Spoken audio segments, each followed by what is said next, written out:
Good evening, good morning, or good afternoon, wherever you happen to be in the world. Welcome to the House Sitters Handbook presentation on how you can learn how to have the ultimate lifestyle, living rent-free in luxury, wherever in the world you would like to live. My name is Marilyn Southern, and I'd love to share this information with you because I've been house sitting for many years now, over 4 years. And I've also done periodical farm and house sits prior to that. I've learned a lot. When I began house sitting, I was very naive, and I would like to share everything I've learned with you, although not everything, because you keep learning new things all the time. Every house sit is different. So I'd like to share what I've learned with you so that you can avoid some of the pitfalls and mistakes, and you're well informed. Because we all know that adage, prior and proper preparation prevents poor performance. And if you want a life that's filled with variety, living in luxury, wherever you want to live, be it from high-rise apartments, suburban homes, country places, farms, gorgeous mansions on the beach, you have that choice. Once you become a house sitter of renown, a house sitter who has referrals and is well loved and well admired and has a choice of where you'd like to live. Let's begin. This is the start today of a 3-session program on house sitting. The first session is going to be the nitty-gritty, the nuts and bolts, all the little details, the what, who, why, when and where.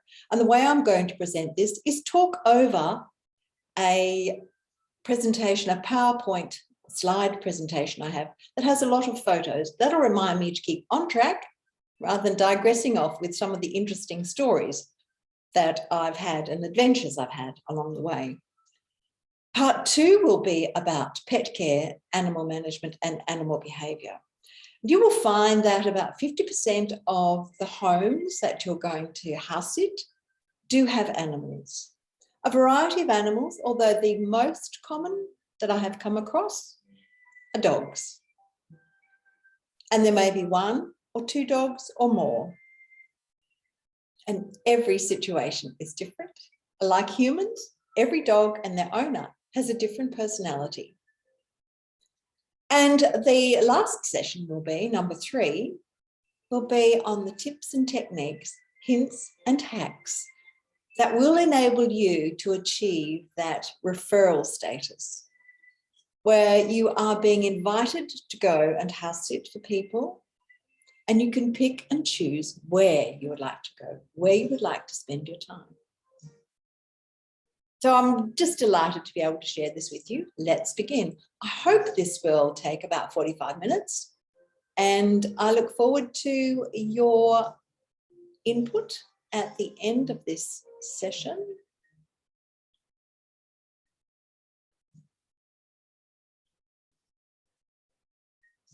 Now, that wasn't as I was planning it to begin.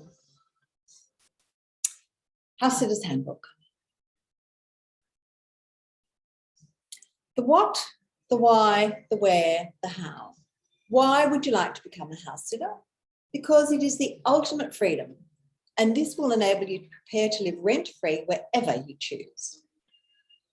House sitters and pet sitters is the clever way to travel. Now, if you want a house sit so that you can travel your way around the world cheaply, living in luxury, spending as much time as you'd like to in some of the best and well-known places, house sitting is the way to do it.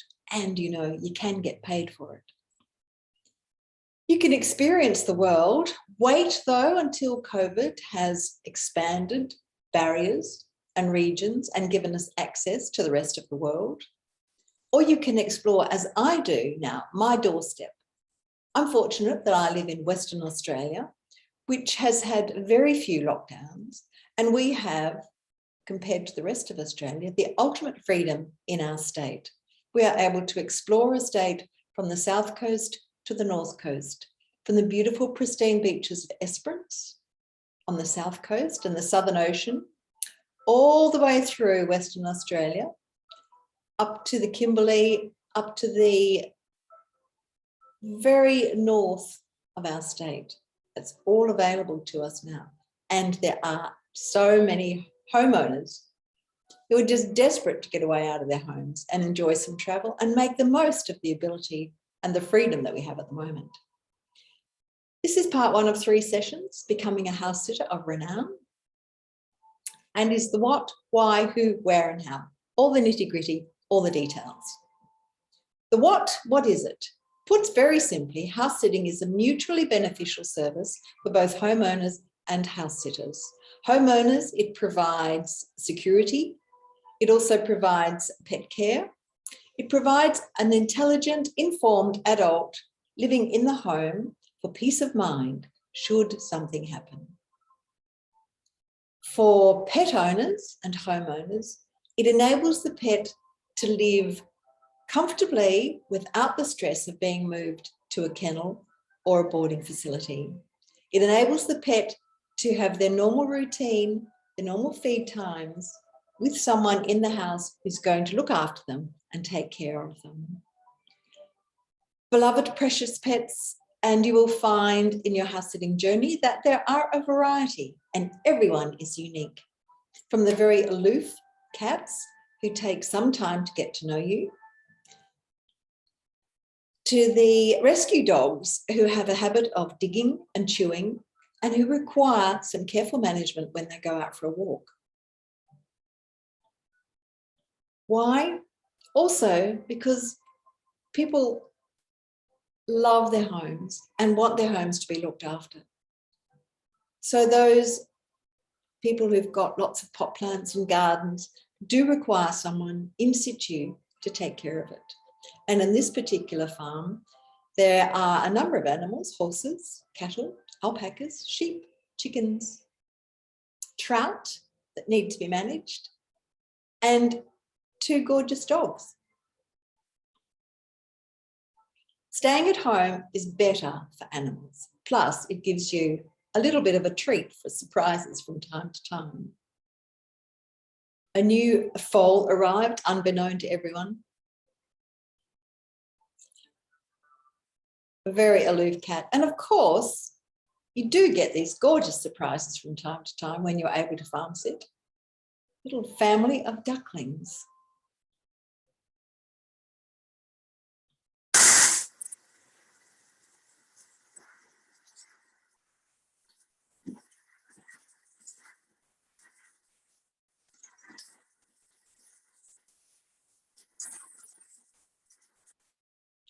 That rain speaks for itself. This particular place in which I stayed for about 6 weeks while the owners were overseas, beautiful property. At the front of the property is a big dam where the water generally flows to. However, this particular winter, we had so much rain that the water that was collected from the gutter in their rainwater tank, because they weren't on scheme water, the huge big rainwater tank was overflowing, and it was overflowing to the back of the house. Now, the back of the house had a walled area, an enclosed garden, so that the dog that the family had could be very secure and very comfortable. It was beautifully done. But with this massive amount of water overflowing, it was threatening to come into the house. So fortunately, because I was there when it was this very, very heavy, consistent downpour, I was able to don raincoat and gumboots and get outside and divert the overflow from the back area of the house towards the front so that it could flow into the dam. Now, if I hadn't been there, or if there hadn't been a house sitter, there would have been a major problem when the homeowners arrived, because all the water would have seeped under the door, through the doors, and just gently flooded the parquetry flooring and the carpets within the house. So it's always safe for owners to have a house sitter, because you never know what's going to happen. And another thing that surprised me in my house sitting journey is how passionate homeowners are about native animals and feeding native animals. This particular couple really wanted me there for their 2-month sojourn to make sure that their 2 daily visitors, these little wagtails, were fed every day. and they usually came twice a day for a feed. They had a ration of mealworms, but it was very important to these owners that their willy wagtails be fed and looked after. And of course, you will have people who've got very good gardens with lots of vegetables growing in them, and they don't want that interrupted, particularly if it's susceptible to hot weather.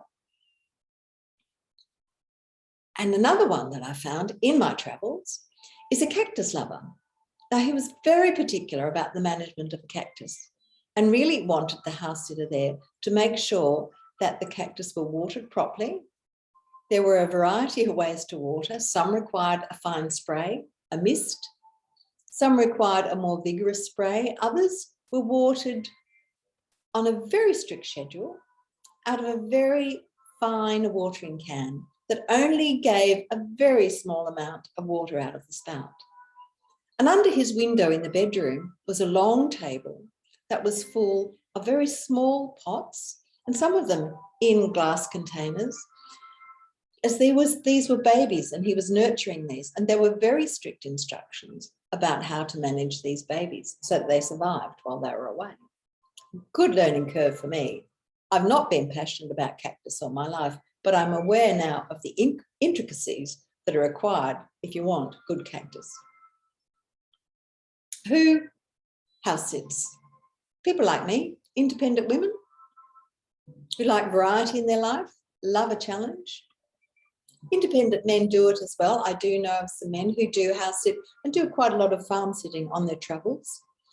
Couples, a lot of couples I know, what we call the grey nomads, with their caravan behind the car, and will tour the state or the country, particularly the country in Australia, and spend time house sitting their way around Australia.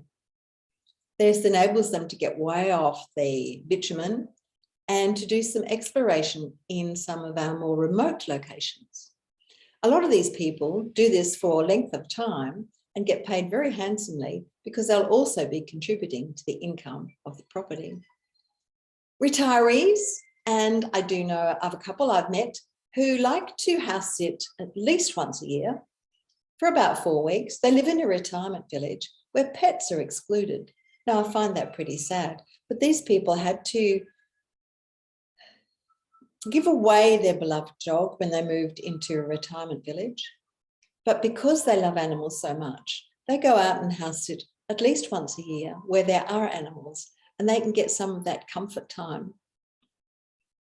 Travellers, of course, house sitting is the best way to travel. Why? Because it doesn't cost you anything.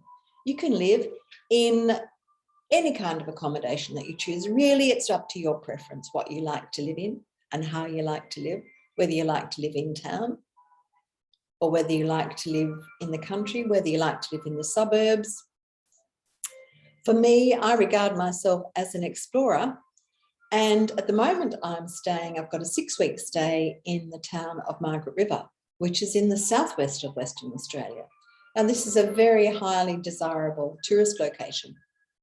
Because I'm here for this length of time and I've got a very simple house sit, there's no pets involved, I can take time to explore all the areas that I want to do, rather than just come in here for a quick holiday or a long weekend, as many families do. I can take my time and go to those very popular tourist places on days that aren't busy. And I can check out all the local attractions with the advice of the local, rather than just taking the information from a tourist brochure. I've got inside information so that I can go to the places that are recommended by local people. It's a great way to see an area and know it really well. House sitting is fantastic for people who want to save money. I do know of a woman who spent 3.5 years saving so that she could save and have her house built and completed in details, so that when it was ready for her to move in, everything was done. So it's great for people who want to save money. It's also great for younger people who want to check out an area or a location before they decide to move there, relocate there, build or buy. For young people who want to start a family, so they can feel what the environment is like, proximity to schools, daycares, and all the things that are required when you're growing a young family. And of course, animal lovers. I know of people who only house sit or pet sit where there are animals. Others, like me, I like to do 50% of the time. Although I haven't house sat since COVID first started. That was back in February, March in 2020, where I had a cat to house sit. And now I'm missing the company of a cat. So I've arranged for one for 4 weeks, where there's a very gorgeous, friendly little cat. And that just suits my needs. Rest of the time, I will be out, as I am in Margaret River, no animals, although I've just recently finished a 4-month stay at a farm property. And farms, at least once a year, are a preferred destination of mine. Gives you time to explore when you're house sitting. When I first came here and saw this, I thought, what a shame that there's that ugly industrial building right across the water. But I've come to appreciate how beautiful it is. It changes all during the day and at the night. When I get up in the middle of the night, there's these golden and red jewels across the water. This is it first thing in the morning. Obviously, the sun's about to come up. But I do like to live somewhere that's not a dormitory suburb. I like the life. And you can see the world waking up today. Rather gorgeous. One of the benefits of house sitting is we get these different experiences all the time. It's a fabulous location, that place. And this is what it looked like at night. I'd often get up in the middle of the night just to go and have a look at it. Some nights those lights shining across the water were bright red. Just magic.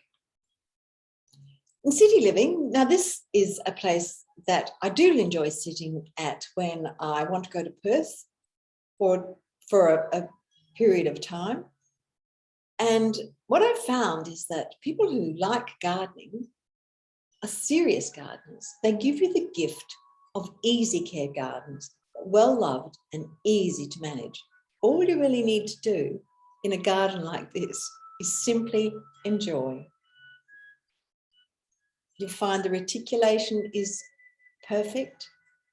Everything has been installed with care. A little haven in the middle of the city. Now, if you had to pay for this, it would cost a fortune. But it's just absolutely delightful. Free, all the use of all the amenities, all the benefits. Lovely place to entertain. On one occasion, I have done a high-rise house sit. It's not my preference, but I do know that a lot of people like to do it. It's just not something I do, but the option's there for you. My particular house sit in high-rise was only to look after half a dozen plants, but they were expensive plants. But that's another option for you. High-rise house sitting, city to city. Country retreats. This is more my style. I do like to get away from hustle and bustle. I really don't have a preference for city traffic lights. I do not enjoy driving in the city. But if you're going to have a country retreat like this gorgeous little place, if you're going to go for a country retreat, be aware that you may have limited telephone access, particularly if you're in Australia. You may have no internet connectivity. And you may need to be aware that if you do want anything in town, that it's a decent drive of 30 minutes away. So if you're choosing a country retreat and it seems very idyllic and you'd love to spend some time there, just be aware to check out that you are limited if you do want to maintain contact with people via telephone or the internet. This place is beautiful. There is a 2-story, gorgeous big house overlooking the ocean. And I could walk the dog along the beach in the morning and in the evening. It was just delightful. And that's as rough as the ocean usually got. It's very comfortable. I'm waking up to that every day, and then being able to take the dog for a walk. We have lots of choices as house sitters. And the suburbs. Suburbs usually is somewhere I will go only if I've got a specific reason. Take, for instance, last year when my daughter got married, and I was able to get a house sit that was in the suburbs, but it was right between where my daughter was being married and the beach location for the wedding venue. She was getting married on the beach. And the reception was to be held at the surf club, which is also on the beach. And as the mother of the bride, and because I do like to cook, I was asked to do much of the catering. So I thought I required somewhere that would provide me with the facilities and the ability to get to shops quickly, easy flow through traffic-wise to the wedding venue, to check out what was required, what was available in the kitchen. And it was like the heavens or the universe was looking after me, because I was able to get a house sit, a beautiful modern home, very close to buying groceries, big supermarket, but also some very great fresh markets close by, in the middle between my daughter's home and the wedding venue. But as luck would have it, had a huge big commercial oven in the kitchen with a cooktop as well, and a huge number of presentation plates and platters that I could use. So when we put the message out there, what we specifically want, you know, the ideal house will come up for you. This is also at the bay. Now, I'm not a fisherman. This man fishing is completely unknown to me. But this was just a lovely way for me to wake up in the morning and go for a walk along the foreshore, because there was usually someone either fishing or people playing with their dogs at the beach. And this is a reel at the beach. This is Esperance on our south coast in Western Australia. Pristine white beaches and the most beautiful colour of the water from the Southern Ocean. And of course, the sound of surf there was quite loud. But can you imagine waking up to that every day for 3 or 4 weeks? How ideal. This is one of my preferences. Let's go back to farm sitting, because I like to farm sit. Having been a farm owner for a time, I do have an appreciation of the work that's required in having a farm. Now, as a single independent woman, it's not something I would actually choose to do now, is to own my own farm, because I do know the level of work that's required to maintain it well. But I am able to farm sit at my choice of properties for 2, 3, 4 months a year. And it just suits me perfectly.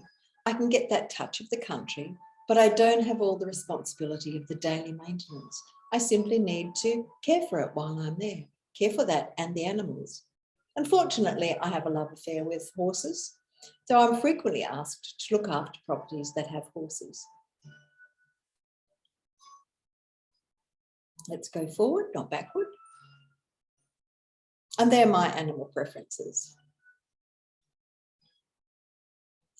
Or it's just plain cute. Sometimes it's the right time of year to be able to bottle feed the babies. Little orphaned lambs that have been collected by this particular owner, and being able to feed lambs. I used to do that a lot when I was a kid. My father would bring home lambs for us to bottle feed. So I have a great affinity for them. But bottle feeding lambs there is a bit of responsibility for that, because if If there is some bacteria or they get cold, they can very easily start to scour and have a very short life. So the idea is with house sitting is to know yourself. Why do you want to house sit? Now, as I've explained earlier, there are many, many reasons why people choose to house sit. For variety, because you want to save, because you want to explore, because you want to live rent-free and in luxury, or you want to live rent-free and to be able to do some gardening, look after some animals, save some money, explore. So why do you want to house sit? Get to know yourself, because then that will determine the kind of house sits that you accept. What are your strengths and what are your challenges? I know my particular strengths are being able to manage horses and being able to manage farms. I have no concerns driving tractors or farm machinery. I'm certainly able to operate farm machinery safely and well. I have no problem with staying in isolated areas. In fact, I like staying on farms because I know then I don't have to lock my car or lock the house. I like that sense of freedom. And what are your challenges? Do you need certain things around you to be comfortable? Just be aware of that when you opt for a house sitting assignment. And as I've mentioned before, about 50% of your house sits will involve animals. So just make sure that you enjoy animals, that you have not just a tolerance, but you actually really enjoy them. You're quite happy to have a cat sitting on your lap. Unless you've got an allergy, don't pick somewhere that's got cats. Do you want to go and spend your time outdoors with the animals if it's a farm situation? So just be clear with yourself. How well do you enjoy animals and looking after other people's animals? Now, when you look after other people's animals, they will have been brought up perhaps quite differently to the way you would have an animal living in your house. And also, where would you like to travel or to visit? What areas, what countries? Where would you like to go most? And aim yourself in that direction. As I've said, once you're clear on that, as I have found over the years, once I'm clear on where I want to go, it is surprising the house sitting or the farm sitting opportunities that come to me. And what standard accommodations? There's a huge variety in the standard accommodation. I know of people who only house sit in exclusive suburbs and exclusive areas and are very happy to house sit on short stays. My preference is to house sit on long stays. I have a minimum of 2 weeks house sit or farm sit, because for me, I like to be able to immerse myself. But I know for some people, short stays are convenient, and these people usually get paid quite handsomely for being able to house sit short stays. So this is what I call the clarity tour. Now I invite you to take some notes. This is the why. Why do you want to house sit? Just outline and be clear to yourself what it is you want to do when you're house sitting. What are your strengths and what are your challenges? What are you good at? Are you good with an eye for detail, or are you better with an overall picture of the way things should work? And how good are you at being, or amenable are you to taking instructions from homeowners about the way the animal is to be managed or the way the things are to be done in the house? Because you will need to adapt to the way the house is run. So you need to be adaptable, and you do need to be able to not just cope with a bit of variety in your life, but enjoy it. Because I've spoken to friends of mine, independent women, who are amazed that I do what I do, because as they say, they couldn't possibly bear doing that. But for me, I absolutely love it. Animals. Your connection with animals and your ability to care. How well do you know animals?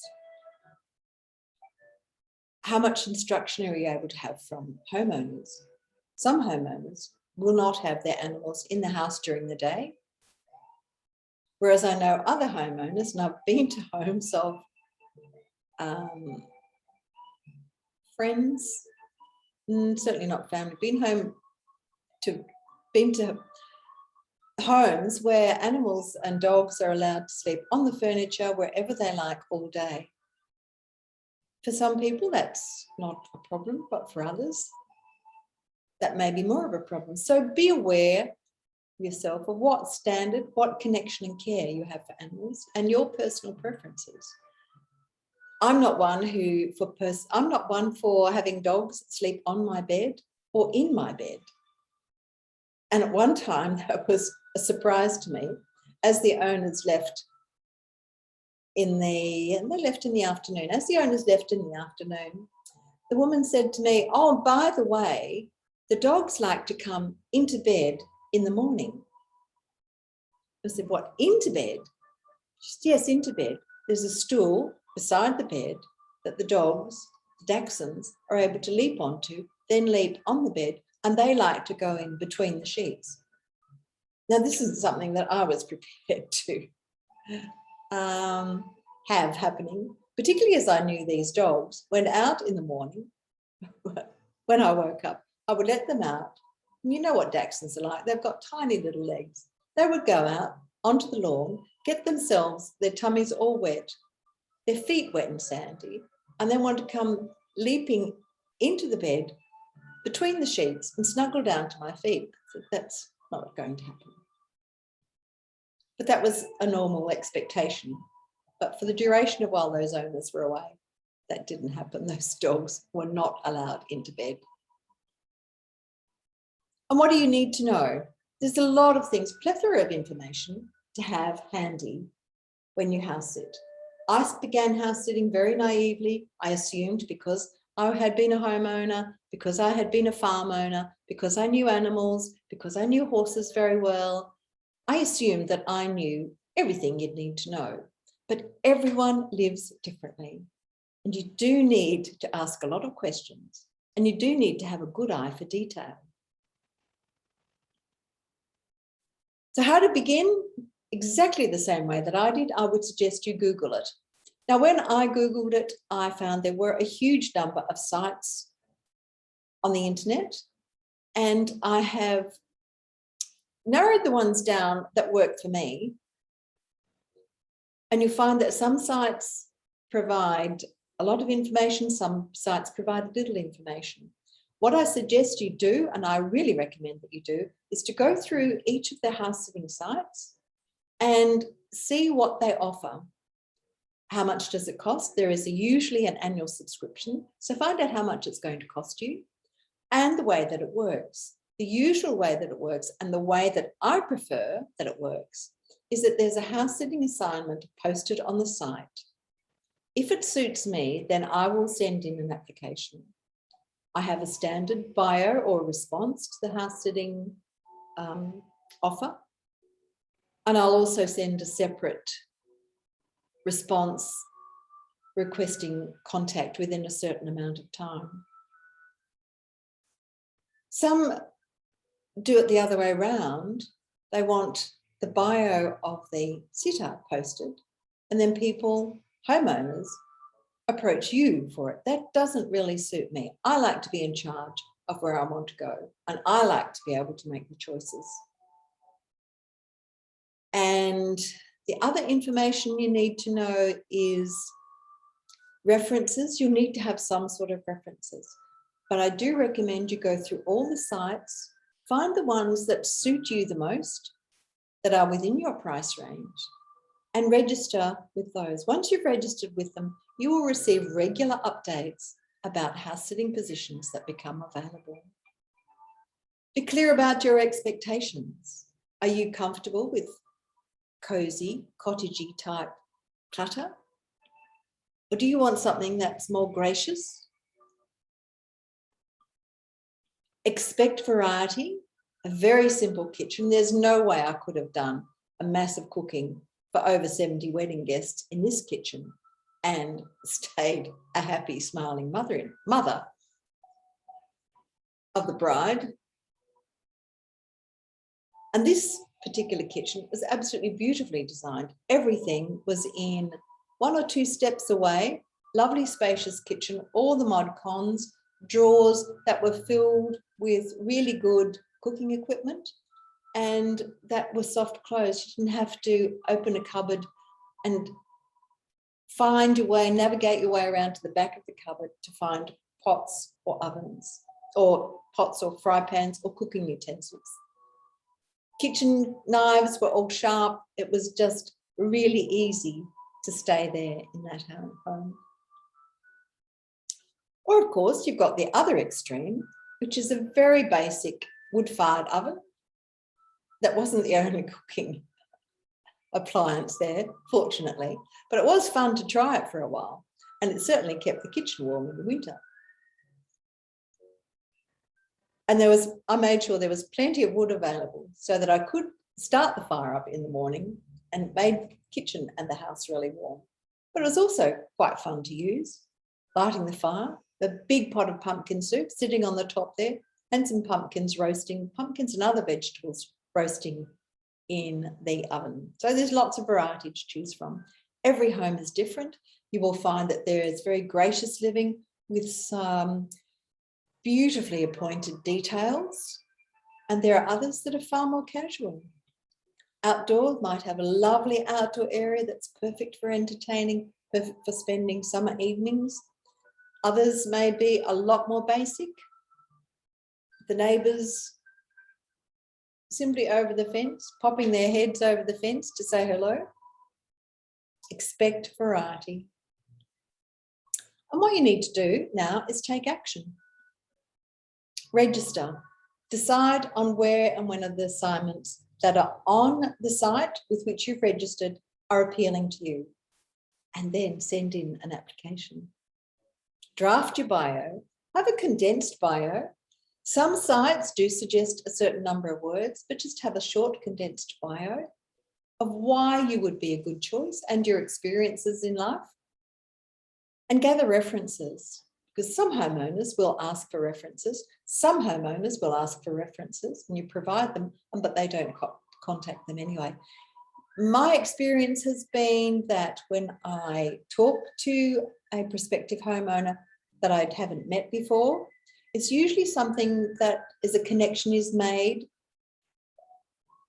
and you feel that this is something that you can pursue more. You've responded. The owners have got back in touch with you. Now what? The next step is to arrange an interview. Now, this particular property is my first ever official house sit on this house sitting adventure that I've been on for these past number of years. Again, it happened very, very quickly. Because when I decided I was going to house sit, it was a Sunday morning. I was sitting up in bed, laptop open. I decided I was going to investigate house sitting. Registered after checking out a number of sites, just like I've suggested you do. And within 15 minutes, I had a response from the owner of this place. We agreed to have a telephone conversation. And then I went to visit the home. But we'd kind of already decided I was going to stay there because it seemed to suit me well. I wouldn't do that now. I would make sure. No, I'm not going to say I wouldn't. I know I don't do that now. I make sure I inspect, and I use the word inspect. I make sure I inspect the assignment before I agree to house sit. And I always check out what the details are before I agree to check it. But you can arrange a meeting. Now, if you're not in proximity, you can do it by phone, Zoom or FaceTime.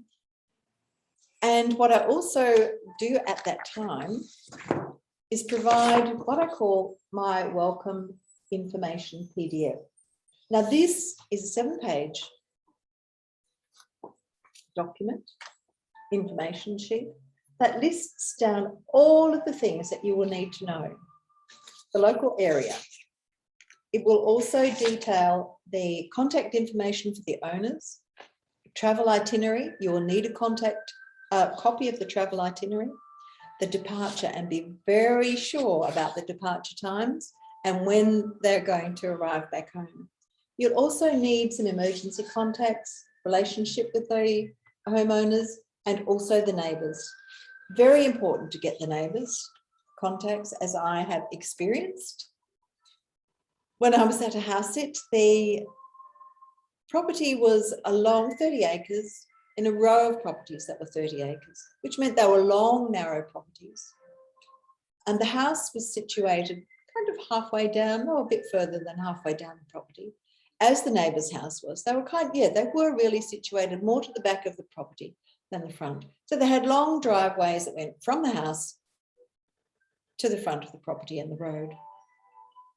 Now, there was one morning I woke up, went outside, but there's something that doesn't smell right here. The next morning, it was overpowering. So I really knew I needed to investigate. The dog led the way. So at the fence line on the neighbour's property, inside the neighbour's property, at the fence line that I could not get over, it was a wire fence with barbed wire across the top, and it was also very high. On the other side of the fence was a dead lamb that obviously had been mauled or attacked by dogs. Certainly not the dog that I was looking after. And it was decomposing and quite smelly. But there was no way, there was no contact for the neighbour. And so I walked, actually didn't walk, I rode a bike down to the front of the property, opened the gate, went to the neighbour's property, couldn't get in their gate because it was locked. So I had to climb over that, hoiked the bike over the top of the gate, rode up to the house, and there was nobody there. The house was open, but there was nobody there. What to do? I didn't have a note or a pen. I was assuming somebody was there because there was a car. So I went over to the fence line, I dragged the carcass close to the house, not on the front door, close to the house. There was a lawn area there.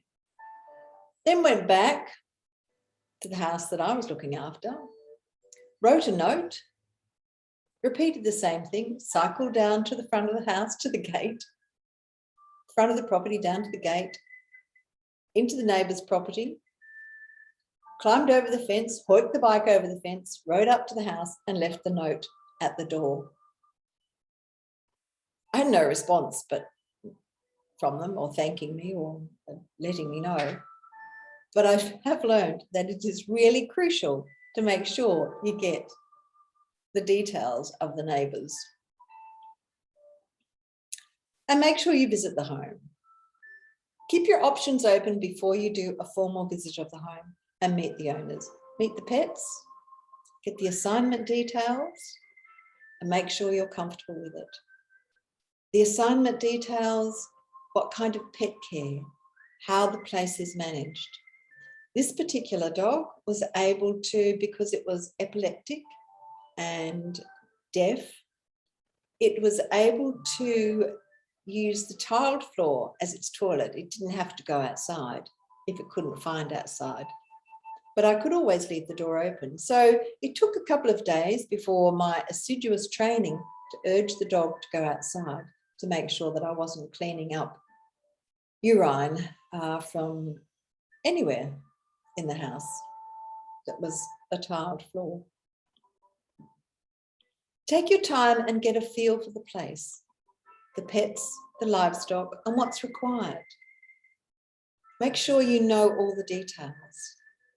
Exercising the animals, what kind of monitoring of the cattle if it's a farm, or the sheep, what you need to do to look after the place well. Feeding animals, what's required with that. I find it delightful when people hand feed their animals. It makes it so easy and so enjoyable when you're farm sitting to have animals that are hand fed. Be well informed. Are visitors welcome? Are you able to have people to come to visit you? Are they able to stay? Usually people don't have pets that they allow on the property. So you will also not be able to have a pet.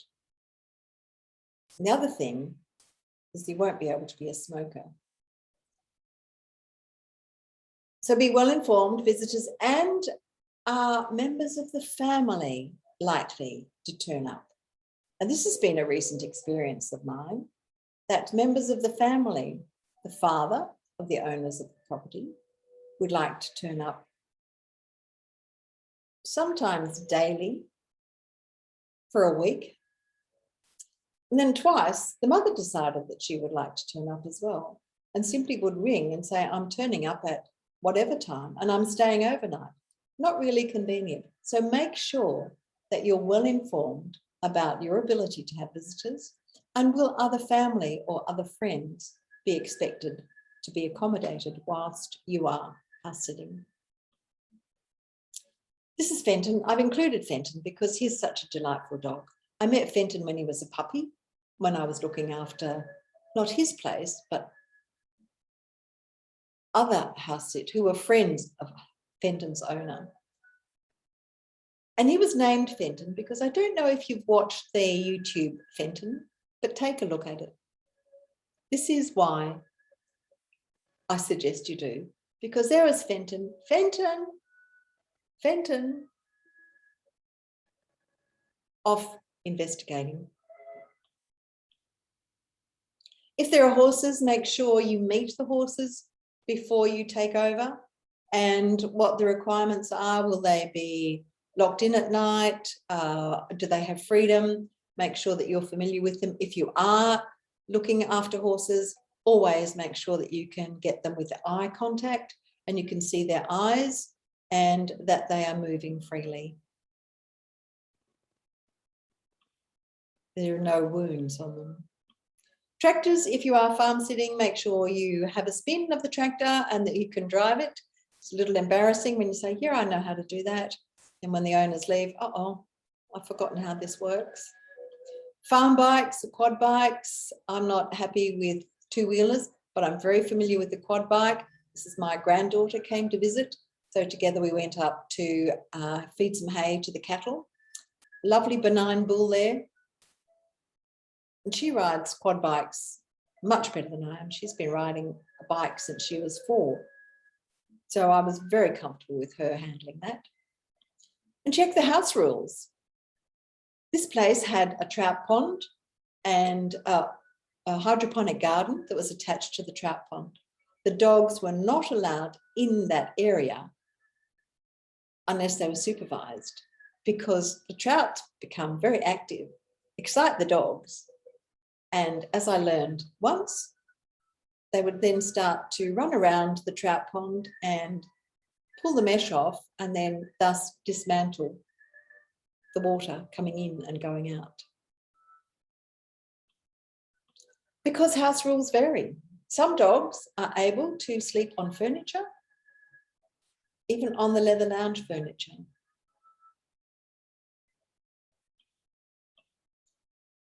Tidy bedroom, you may have the luxury of a bedroom that is just for you. Wardrobes empty for you to store all your stuff in. Clothes hanging in closet space. How delightful. Not usually the case. Usually the case, the spare bedroom is chock-a-block full in the wardrobe. No space for you. You may get a drawer or two, but you may have to live with your suitcase out, shoes out and clothes hanging. House sitting can be an absolutely wonderful lark. But if you like tidy, it might not be the right thing for you to do, because you do have to live with a certain amount of, let's say, mess, because it's not your house, and you'll find that most wardrobes and cupboards are full, obviously the residents and the owner's possessions. And sometimes there is absolutely no wardrobe hanging space. Just be aware. It's one of the drawbacks. If you like tidy, it may not be the thing for you. And if you like gardening, this is a project that I absolutely loved. The back garden was an absolute mess from a previous house sitter, and because the owner wasn't that involved with it, evidently. But these plants here were carrots that had gone to seed and were growing abundantly, so much that they completely obscured the citrus trees. Now, in this area, you may, if you look closely, see there's a couple of leaves there from it was an orange tree that was struggling. But once I cleaned all that debris out, was able to give some life to the garden, and they were lemons at the back there. So you can benefit from the garden produce. In fact, I love the gardens. And there can be big chores and little chores because I choose farm sits. Most farms I've stayed at have wood fired for heating. And this is a great toy, a wood splitter. Gives you lots and lots of easy to handle wood. Much better than using an axe. And homegrown, of course, getting back to me who likes gardening, I love to reap the benefits of what's been growing in the veggie patch. Beautiful cauliflower, all organically grown. You can see the leaves there have been chomped away by other insects. Fresh carrots out of the garden, beautiful beetroot and garlic. Lots to choose from. And this is one place I stayed at. They have abundance of avocados, citrus trees, orange. I've even made some orange marmalade, eggs every day, parsley growing. What's not to appreciate about farm sitting? You don't have to put it in, but it's all there for you to use. So the next step is to download your PDF, which is this particular form, as I've mentioned to you. Either hand it or email it to the owner before you actually arrive there. Make sure that all those details are filled and completed to the best of their ability for all that's relevant before you turn up. You need all the details of the location, the house, the pets, and the neighbours. This is the form, lots of pages. Lots of the information may not apply to you depending on the assignment. The handover process, review the welcome PDF, go through all the details, make sure that you can read the owner's writing and that you know who the contacts are for emergencies. Make no assumptions, just check all the details. Don't say, yeah, I'll read it later. Go through that with the owners before they leave. Ask questions. The only silly question is that's not asked. Pantry options. This I had to include because it is not the norm. Most places your house sit pantry is very meagre and you'll need to put your own food in there. Refrigerator likewise. And one of the first things I've found in many places is the first thing I need to do is clean the fridge. The owners have used up most of the food or left little bits of things for you, and they will always say, please use what's there. But sometimes first thing you need to do is clean the fridge because they've cleaned it out of all the excess, but the fridge hasn't had a good clean for a while. Often your first job to do. Your living room options, you may have a home that has this huge big television screen. Fantastic if you're watching a tennis open. If you don't really like big screen televisions, then there will usually be another area where you can live a more quiet existence. And your personal preferences. I have personal preferences. I have a Thermomix. I always take my Thermomix. My motto is, have Thermomix, will travel. I like to drink tea out of a fine china mug, so I always take my fine bone china with me. And I drink tea, so I always take my teapot. Many homes these days do not have a teapot. Got coffee appliances, but not a teapot. And other things that are important to you, I like to take my own bed linen because I like a particular quality of sheets, and I also like the weight of the doona and my pillow. If that's not important to you, don't bother. Just something that is a personal preference to me, and I make sure that I use it.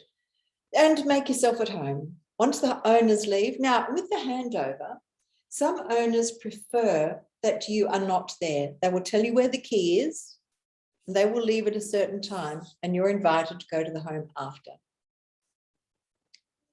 If that's the case, make sure you have checked the key prior. that the key will actually open the door and you know how to work it. Take the key from the owner, make sure you know how to work it, and then give it back to the owner for your handover. Other owners will prefer that you come much before they leave. Some prefer you to stay at least one night overnight, so that they know that you're comfortable with the home and that the dog or the cat is comfortable with you being there.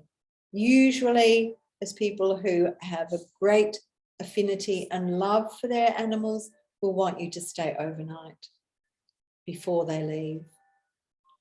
And some just have a very early departure, so it just works better if you stay over and then they get up at 3 or 4 in the morning and disappear. All you need to do is get up in the morning and the house is yours.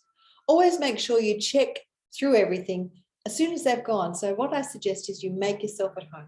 Take your PDF with all of the information in it about the house. Go through washing machine, laundry, dishwasher, TV. Can you turn on the TV? Some days they're very complicated with a couple of remote controls to turn on. Others are very simple. Just make sure you know how to do that.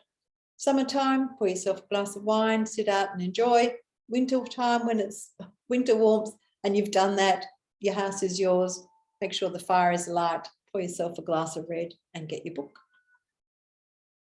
But appreciate, because you'll have such a diverse range of experiences. It's just amazing. And enjoy. This is one misty, moisty morning when cloudy was the weather. Guinea fowl, I've turned the volume down on this because the guinea fowl are incredibly noisy. Great guard dogs.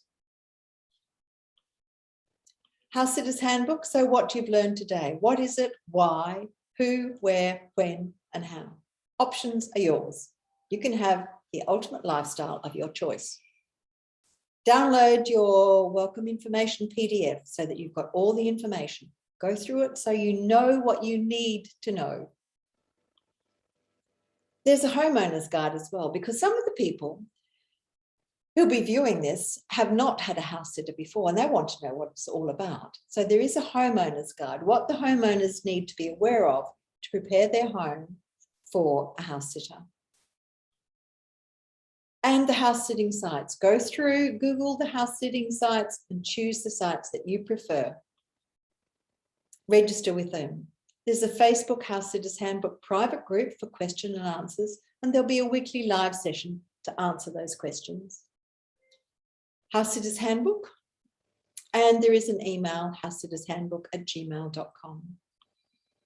I trust you've enjoyed today. So what's next is to join the group, Facebook group. Next session is part 2 of 3, pets and animals, pet care, animal behaviour management.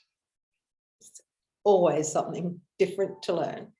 Part 3 will be hints and hacks, tips and techniques to make you a preferred house sitter of renown so that you can live wherever you want to, rent-free and in the style that suits you best. Do hope you've enjoyed it. Please feel free to send me some feedback. I would welcome feedback so that I can improve this for the next recording. Bye for now. See you for pet care and animal management.